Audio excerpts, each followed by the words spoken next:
미중 무역 분쟁 이슈는 340억 불 관세에 부과했고 23일부터 160억 불의 추가 관세를 한다고 하죠. 그러니까 이런 부분들까지는 우리가 이제 예상을 했던 내용들이기 때문에 주가에 미치는 영향이 그렇게 크지 않습니다. 현재 중국 증시 한번 다시 체크 좀 해볼까요? 약간 플러스 나고 있는데 어제 살짝 눌렸다가 이제 플러스 나고 있는데 이 내용까지 다 반영이 된 거죠.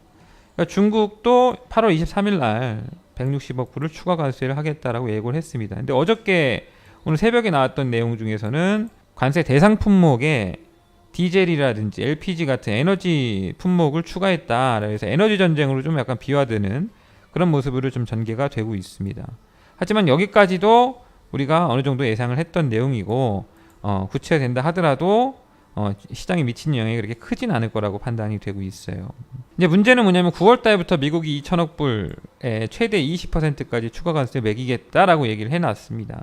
이게 이제 실현되느냐부터 이제 본격적으로 무역 분쟁의 싸움이 커진다고 보시면 돼요. 이렇게 되면 중국이 600억 불에 대해서 한 25%까지 차등해서 관세를 추가적으로 매길 것이다라고 이제 얘기를 했죠. 그래서 서로 계속 맞불 작전으로 진행이 되고 있는 상황입니다. 여기서부터 여기까지는 어느 정도 다 이제 우리가 알고 있는 내용들이에요.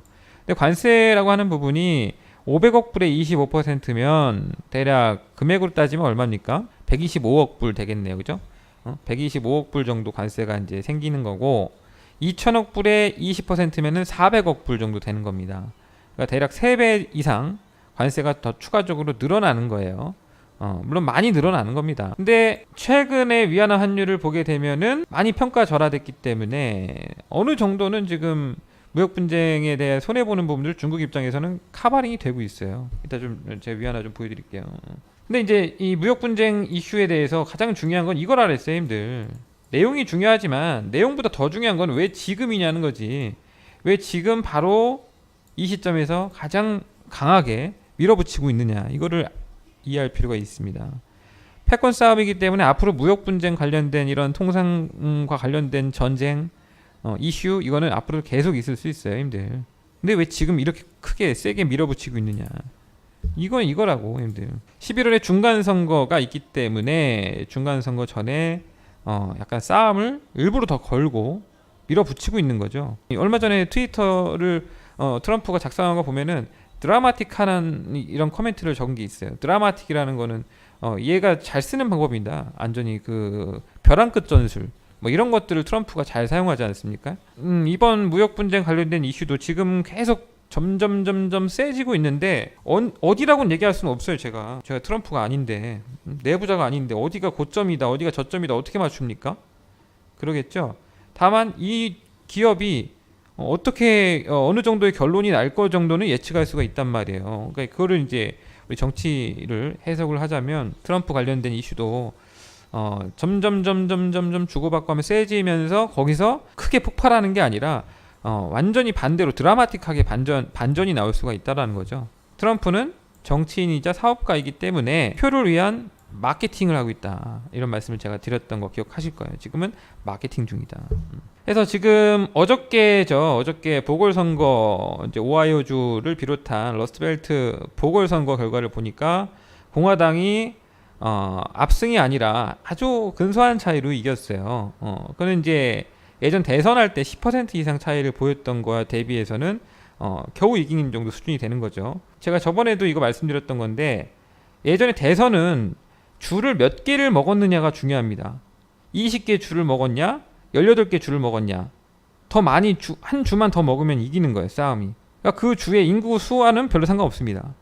그 주에 뭐 10,000명이 있건 50,000명이 있건 10,000명이라도 그 줄을 내가 이겼으면 한 표를 뭐 얻은 거예요.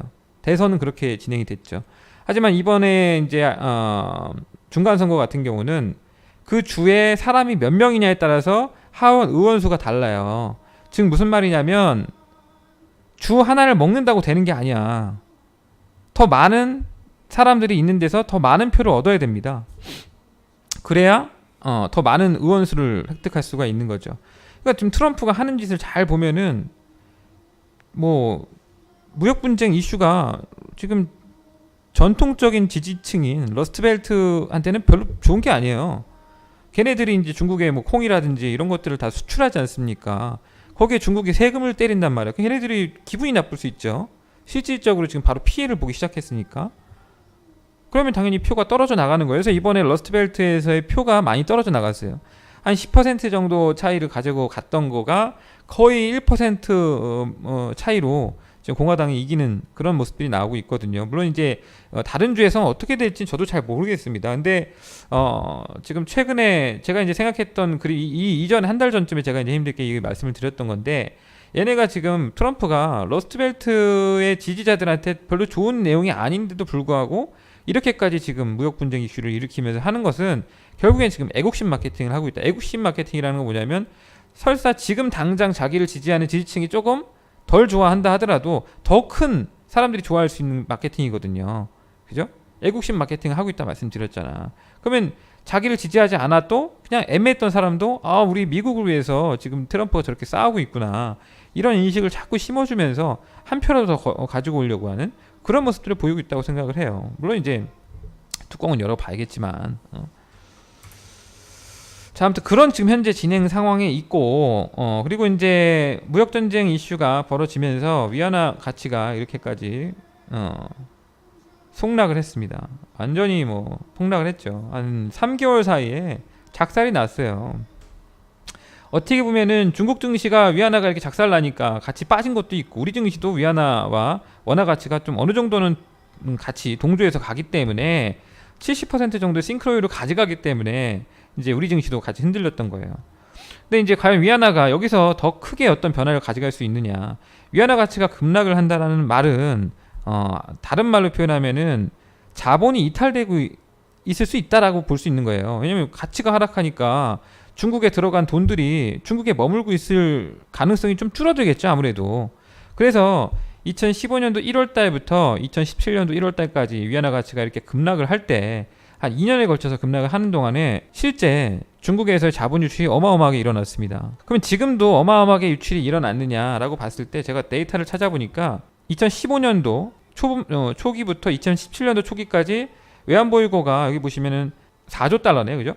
4조 달러가 3조 정도 수준까지 빠진 거죠. 거의 1조가 25% 자본 유출이 일어났어요. 근데 최근에 위안화 가치가 폭락을 했는데도 불구하고 특별하게 자본의 요즘 유출이 일어나지는 않았다. 그런 말은 즉슨 결국에는 머니는 굉장히 똑똑합니다. 돈들은 똑똑해요.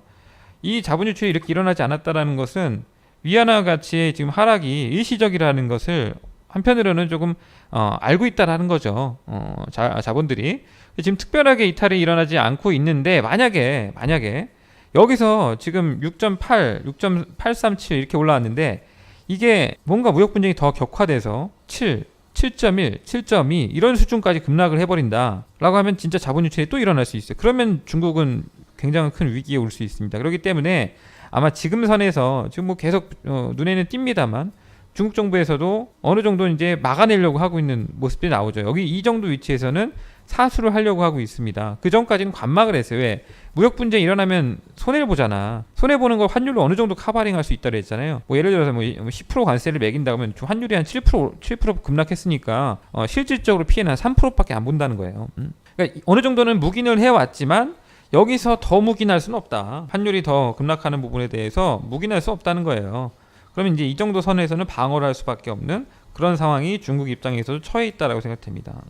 뭐 최근에 이런 일들이 있었죠. 위안화 선물 증거금의 20%를 가지고 있어야 된다라는 룰을 또 다시 채택을 하면서 진행이 됐고, 그러니까 겉으로는 자본 이탈 가능성이 대두가 되고 있지만 실제 이탈은 지금 없다는 걸 제가 보여드렸고요.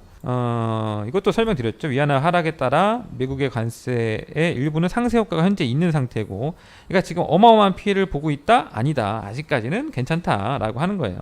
그다음에 추가 하락은 자본 이탈이 있을 수 있다. 위안화가 더 추가적으로 급락을 하게 되면 이제 본격적으로 자본이 이탈될 수도 있단 말이죠. 그러니까 여기서는 사수하려고 하는 모습들이 있을 거다. 그리고 현재까지 자본 이탈이 일어나지 않고 있다라는 측면에서 봤을 때는 중국에 들어가 있는 돈들이 아직까지는 괜찮다라는 인식들이 있다라는 거죠. 이제 우리가 주목해야 되는 거는 2천억 불 추가 관세가 이제 9월 달부터 이제 논의가 되면, 지금 논의를 하고 있죠. 9월 달부터 이제 시행 관련된 이슈가 될 텐데, 아마 이 얘기가 나오면서 가장 격화될 수 있다. 무역 분쟁 이슈는 지금이 가장 큰 건지 그때가 가장 클 건지 모르겠습니다만 만약에 얘기가 계속 이런 분위기로 흘러간다면 요 얘기가 이제 본격화되는 시점에서 좀 가장 핫할 수 있겠죠. 근데 가장 핫할 때 드라이브를 반대쪽으로 한번 걸어버리면 그게 뭡니까, 님들? 드라마틱한 결과가 나오는 거예요. 과연 드라마틱한 결과가 언제 나올 것이냐? 저는 모릅니다. 제가 트럼프가 아니기 때문에 예측을 하는 거예요. 그런 포인트가 아니겠는가 해서 미중 무역 분쟁은 아무튼 간에 조만간 끝난다. 어떻게 된다? 결국은 해결된다. 시효는 곧 끝난다. 다만 제가 정확하게 언제라고 말할 수는 없다는 거죠. 우리가 현재 대처해야 될 방안은 뭐냐면 중국에 생산 기지가 있거나 중국을 통해서 미국을 수출하는 기업들 같은 경우 피하면 되는 거예요. 아까 말씀드렸던 컴투스 같은 애들은 뭐 중국을 경유하는 기업입니까, 임들? 갑자기 생각난 건데 아까 컴투스 얘기했던 종목들은 중국을 경유해서 뭐 미국을 우리가 수출하나요? 그런 기업 아니잖아. 그렇지 않은 기업들도 많아요. 중국 외에 생산 기지가 있는 기업들, 생산 기지가 중국에만 있다라고 하면 위험하지. 한국과 중국에만 있다라고 하면 위험하지. 예를 들어서 이제 생산 기지가 전 세계 여러 국가에 걸쳐서 나눠져 있다라고 한다면은 뭐 문제될 거 있나요? 문제될 거 없죠. 그러니까 그런 기업들도 많이 있어요. 그러니까 뭐 너무 걱정할 필요 없다. 그렇게 생각됩니다. 다만 지금 당장은 좀 피하는 게 좋죠. 그런 종목들은. 그래서 미중 무역 분쟁은 오래 걸리진 않을 겁니다. 그게 이제 선거에서 가장 좋은 포인트가 있을 거라 그랬죠. 타점이 있을 거라고. 혼자 독단적으로 하지는 않을 거고 트럼프 세력이 있겠죠. 그 트럼프 세력에서 가장 좋은 타이밍이 여기 정도다라는 것들이 있을 거야. 일정도 있을 거고 그럼 거기까지는 밀어붙이다가 어느 포인트에서 해결 가닥을 만들어 내겠죠. 그럴 거라고 생각이 됩니다. 그래서 이 문제는 너무 심각하게 언론에서 얘기하는 것처럼 무슨 뭐 대공황이 온다, 뭐 대공황 웃기는 너무 욕하면 안 되니까 웃기는 소리죠. 대공황이 이렇게 알려주고 옵니까? 님들? 대공황 온다라고 알려주고 오냐고. 대공황이 그렇게 친절했나요? 주식시장이? 언제 이렇게 친절했어? 아무도 모르게 오는 거지. 올 거면. 그러니까 그렇게 걱정하지 않으셔도 된다는 거예요. 자, 일단 미중 무역 분쟁은 여기까지만 형님들이 이해하셔도 될 것 같고요.